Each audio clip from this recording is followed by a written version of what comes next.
ಕಾಲಕ್ಕೆ ಇಡೀ ಬ್ರಿಟಿಷ್ ಸರ್ಕಾರಕ್ಕೆ ನಡುಕ ಹುಟ್ಟಿಸಿದಂತ 7 ಅಡಿಯ ಅಜಾನುಭಾವು ಕಿತ್ತೂರಿನ ಕಿಡಿ ಕ್ರಾಂತಿವೀರ ಸಂಗೊಳ್ಳಿ ರಾಯಣ್ಣ ಚಿರನಿದ್ರೆಗೆ ಜಾರಿದ ಜಾಗ. 1830 ಏಪ್ರಿಲ್ 8ಕ್ಕೆ ರಾಯಣ್ಣನನ್ನ ಬ್ರಿಟಿಷರು ವಂಚನೆಯಿಂದ ಸೆರೆ ಹಿಡಿತಾರೆ.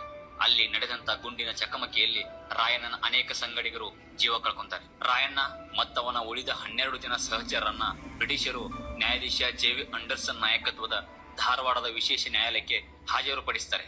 ಸುಮಾರು ದಿನಗಳ ಸುದೀರ್ಘ ಚರ್ಚೆಯ ನಂತರ ಅವರೆಲ್ಲರನ್ನ ದರೋಡೆಕೋರರು, ಕೊಲೆಗಡಕೋರು, ಸುಲಿಗೆಕೋರರು ಎಂದು ಪಟ್ಟ ಕಟ್ಟಿ ದಿನಾಂಕ 30 ಡಿಸೆಂಬರ್ 1830ಕ್ಕೆ ರಾಯಣ್ಣ ಸೇರಿದಂತೆ 6 ಜನರಿಗೆ ಗಲ್ಲು ಶಿಕ್ಷೆ, ಇನ್ನುಳಿದ 6 ಜನರಿಗೆ ಕರೀರ ಶಿಕ್ಷೆಗೆ ಗುರಿಪಡಿಸ್ತಾರೆ. ಇದನ್ನು ವಿರೋಧಿಸಿ ರಾಯಣ್ಣನ ಗೆಳೆಯ ಸಿದ್ದಿ ಜನಾಂಗದ ಗಜವೀರ ಬ್ರಿಟಿಷರ ವಿರುದ್ಧ ದಂಗೆ ಹೇಳ್ತಾನೆ. ಅವನನ್ನು ಸಹ ಆ ಕೆಂಬಣ್ಣದ ರಾಕ್ಷಸರು ಗುಂಡಿಕ್ಕಿ ಹತ್ಯೆಗೈದ್ದಾರೆ. ಕೋರ್ಟಿನ ತೀರ್ಪಿನಂತೆ 1831 ಜನವರಿ 26ಕ್ಕೆ ಮಲೆನಾಡಿನ ಸೆರಗಲ್ಲಿರುವ ಇಂದಿನ ಬೆಳಗಾವಿ ಜಿಲ್ಲೆ ಖಾನಾಪುರ ತಾಲೂಕಿನ ನಂದಗಡ ಗ್ರಾಮದ ಹೊರವಲಯದಲ್ಲಿರುವಂತಹ ಆಲದ ಮರವೊಂದಕ್ಕೆ ಬಹಿರಂಗವಾಗಿ ಸುತ್ತಹಳ್ಳಿಯ ಜನರ ಮುಂದೆ ರಾಯಣ್ಣ ಮತ್ತವನ ಸಂಗಡಿಗರನ್ನ ಅವತ್ತು ಬ್ರಿಟಿಷರು ಗಲ್ಲಿಗೇರಿಸಿದ್ರು. ಅವರನ್ನ ನಂದಗಡದಲ್ಲೇ ಗಲ್ಲಿಗೇರಿಸೋಕೆ ಕಾರಣ ರಾಯಣ್ಣ ಬ್ರಿಟಿಷರ ವಿರುದ್ಧ ಹೆಚ್ಚಾಗಿ ಬಂಡಾಯ ಮಾಡಿದ್ದು ನಂದಗಡ ಸುತ್ತಮುತ್ತಲಿನ ಕಾಡುಗಳಲ್ಲಿ ಅವಿತುಕೊಂಡು ಮತ್ತವನ ಸಂಘಟನೆಯಲ್ಲಿ ಇಲ್ಲಿನ ಜನರೇ ಹೆಚ್ಚಾಗಿ ಭಾಗಿಯಾಗಿದ್ರು.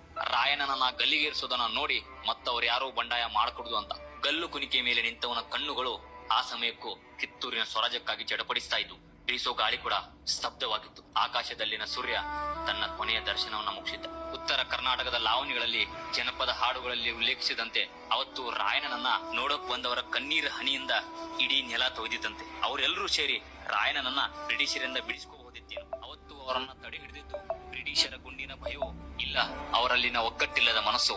ಅದನ್ನ ಆ ದೇವರೇವಲ್ಲ. ಇಲ್ಲಿ ಇವತ್ತಿಗೂ ಜನ ಆ ವೀರನನ್ನ ದೇವರಂತೆ ಪೂಜಿಸ್ತಾರೆ. ಹೆಣ್ಮಕ್ಳು ಹುಟ್ಟಿದರೆ ನೀನಂತ ಮಗ ಹುಟ್ಲಿ ಅಂತ ತೊಟ್ಟಿಲು ಕಟ್ಟಿ ಹರಕೆ ಹೊತ್ತು ಶರಗೊಡ್ಡಿ ಬೇಡ್ತಾರೆ.